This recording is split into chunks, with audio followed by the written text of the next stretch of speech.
Bonjour et bienvenue dans notre programme spécial d'Equinox. L'année 2016 se termine, c'est parti pour 2017. On va s'intéresser aux changements qui pourraient avoir lieu l'année prochaine à Barcelone.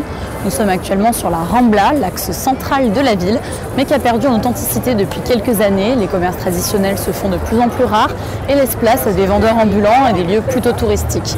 On va aller au NBA Café, un endroit qui a ouvert ses portes cet été à Barcelone. C'est le seul d'Europe et ce lieu pourrait symboliser le renouveau de la Rambla. La Rambla qui d'ailleurs est devenue un symbole pour les indépendantistes catalans. On va parler de tout ça avec notre premier invité. C'est parti.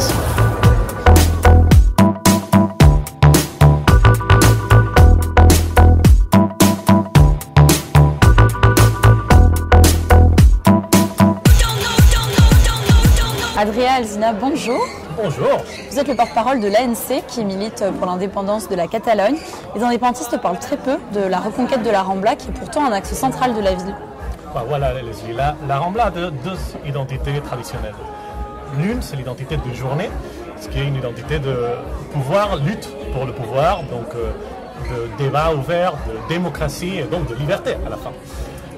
Et aussi, la Rambla a une identité de soirée.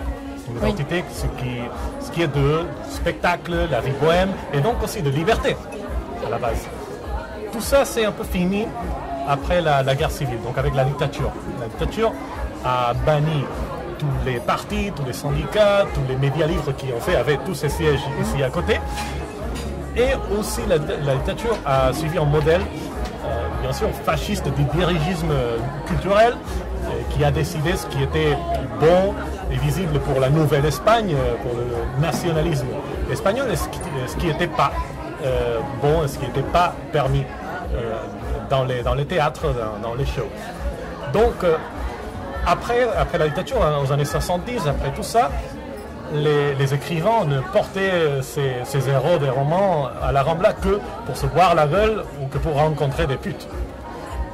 Donc l'identité était déjà perdue. Donc, après ça, avec tout le tourisme, la croissance, la Rambla est plutôt devenue en grand shopping en plein air. Donc qu'est-ce qu'on veut les indépendantistes? Les indépendantistes, on veut bien sûr récupérer cette tradition de débat démocratique, de débat ouvert, de sortir de cette constitution qui ne permet pas ou qui nous dit exactement ce qui peut se débattre et ce qui ne se peut pas débattre en Catalogne. Et bien sûr aussi sortir de ce dirigisme culturel que même en démocratie, l'État espagnol a toujours pratiqué vers la culture catalane, vers la langue catalane. Et on a l'impression que le modèle touristique de Barcelone se repose quand même beaucoup sur les attractions touristiques espagnoles, comme les spectacles de flamenco par exemple. Est-ce que ça ne se trouve pas un petit peu en contradiction avec justement la défense culturelle catalane? Je pense que le spectacle le plus suivi en Catalogne, par les locaux et par les touristes, c'est un peu les jambes de Messi, non? Qui à la base est un Argentin, qui est venu en Catalogne, qui grandit en Catalogne et qui en fait pratique une tradition plutôt anglaise. Donc je crois que c'est un peu la nature d'une ville cosmopolite comme Barcelone. Vous parliez du flamenco, là bien sûr. Il y a des millions de Catalans qui ont des origines andalouses. Donc bien évidemment, le flamenco est une partie importante aussi de l'héritage barcelonais, catalan, et qui, pendant les années, s'est mixé, s'est fusionné avec des traditions catalanes aussi, comme la rumba catalane, comme les musiques catalanes, les traditions catalanes. Donc on a aujourd'hui plein de bandes qui font du flamenco fusion, qui font de la rumba avec des touches de flamenco, et je crois que ça c'est aussi génial, bon, pour une ville, un pays cosmopolite comme Barcelone. Et est-ce que 2017 sera l'année de l'indépendance de la Catalogne ou ça sera plutôt de nouvelles élections avec le risque d'un tripartite socialiste, Podemos, Esquerra?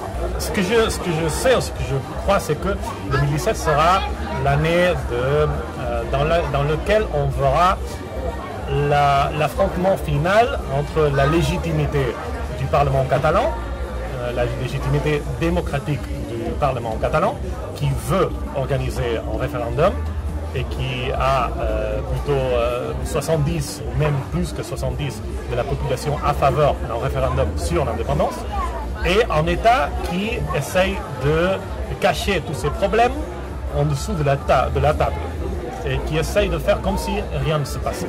Merci Adria d'avoir répondu à nos questions. Merci beaucoup à vous.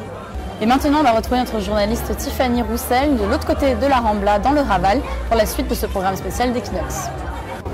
Barcelone a plusieurs visages. On entend souvent parler de la bourgeoisie catalane et on dit aussi que Barcelone est la ville du luxe et des dérives. Mais est-ce encore vrai aujourd'hui? Nous sommes sur la très populaire Rambla del Raval et nous allons rencontrer notre prochaine invitée dans un bar mythique du quartier.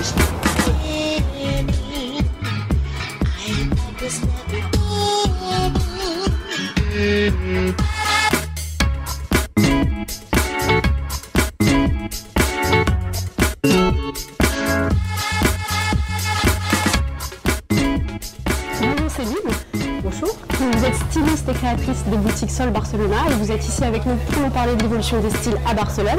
Donc on dit souvent que Paris et Madrid sont chics et que Barcelone est une ville un peu plus alternative, un peu plus urbaine. Est-ce parce que Barcelone n'est pas une capitale ou parce que la ville a réussi à développer son propre style? Alors, en parlant des capitales, ce sont deux capitales différentes. On va dire que Paris, c'est quand même le centre de la mode. Madrid, c'est autre chose. Et Barcelone n'est pas une capitale, mais ça a aussi ses avantages. Je pense qu'il y a plus de liberté. Ça permet peut-être aux gens d'être plus nature, plus près des gens. Je pense que dernièrement, ça s'est vu, voilà. Donc ce style un peu urbain alternatif, c'est notamment traduit chez les politiques. On a remarqué que la classe politique catalane ne portait plus de cravate. Donc c'est ce qu'on peut voir sur ces deux photos. Les personnes ici ne portent pas du tout les mêmes vêtements, n'ont pas du tout le même style. À quoi c'est dû? Bon, je pense que de toute façon, depuis la crise, il y a quand même eu un changement. Donc c'est aussi par rapport à une espèce de rébellion. Donc là, on va dire que la mode est un peu utilisée. Et c'est un message, on va dire, non verbal. C'est-à-dire que tout le monde s'est un peu lâché et on s'est retrouvé à s'habiller comme on avait envie. Voilà. D'accord. Je pense que c'est pas seulement non plus catalan, c'est au niveau de toute l'Espagne. D'accord. Et les bourgeois, eux aussi, ont changé de style? Ils ont bien été obligés. Donc on va dire qu'ils ont enlevé la cravate. Ils ne sont pas forcément le total look du supermarché ou... on va dire plus sportif, mais c'est vrai que ça permet peut-être aux gens d'être comme ils sont aussi. Et selon vous, en 2017, quelle sera la tendance, plus luxe chic ou plus alternatif urbain? J'espère que ça sera ni une chose ni l'autre. On va dire que les deux photos, c'est un peu un uniforme robotisé et l'autre, c'est... il n'y a plus de glamour, il n'y a plus d'effort, donc peut-être qu'au final, je pense que on va être peut-être plus proche des personnes elles-mêmes et qui vont être peut-être plus honnêtes, plus sincères, des tenues qui leur correspondent plus. Voilà. Céline, merci de nous avoir accordé cette interview. Merci à vous.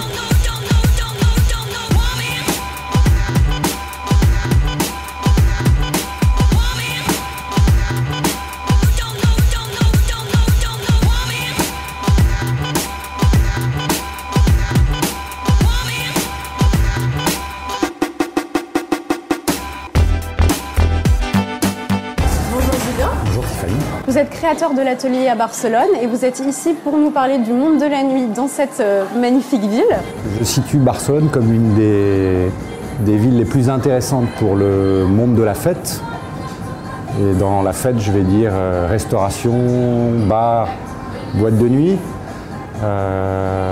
Difficile à comparer avec d'autres villes parce que c'est une ville balnéaire. Donc avec Paris, c'est un peu plus difficile à comparer, mais c'est une ville qui est très festive, c'est clair, c'est connu pour ses boîtes de nuit, les gens viennent beaucoup pour les boîtes et pour danser, mais ils iront plus facilement à Ibiza pour faire ça aussi. En revanche, si on compare avec Paris, à Paris on peut dîner 24 heures sur 24, ce qui n'est pas franchement le cas à Barcelone. C'est possible, mais ce n'est pas tout à fait le cas. Madrid sera beaucoup plus festif sur la durée et sur les jours de la semaine. Barcelone est une ville qui vit plus le jeudi, vendredi, samedi, alors que Madrid, Paris ou les autres capitales vivent toute la semaine. Mais sinon, effectivement, oui, c'est une ville où il y a des boîtes de nuit extraordinaires, il y a plein de créations de nouveaux concepts. Et nous, on a essayé de faire justement quelque chose qui soit ce que les gens appellent communément le before. Avant de sortir en boîte de nuit, ils peuvent venir ici, dîner, prendre un verre et ensuite sortir. D'accord. Justement, de nombreuses personnes ont dans la tête que Barcelone, c'est une ville de l'excès et que Paris, c'est une ville beaucoup plus chic, beaucoup plus classe, beaucoup plus réservée au niveau de la fête. Donc vous n'êtes pas vraiment d'accord avec ça, avec cette idée? Une ville de l'excès, non, c'est pas. Je pense pas que ça soit une ville excessive parce que elle vit, encore une fois, elle vit jeudi, vendredi, samedi plus dans l'excès. Et à Paris, c'est une ville de tous les excès. Moi, j'y ai vécu pendant 25 ans, donc il y a beaucoup d'excès à Paris aussi. On peut faire beaucoup de choses. Ça s'est peut-être calmé à Paris, c'est sûr. Non, je ne suis pas sûr que ce soit un problème. Merci Julien d'avoir répondu à nos questions. Mais je vous en prie, tout fait. Merci d'avoir suivi ce programme spécial d'Equinox. L'année 2017 va être chargée en actualité. Restez connectés sur Equinox. À très bientôt. À bientôt.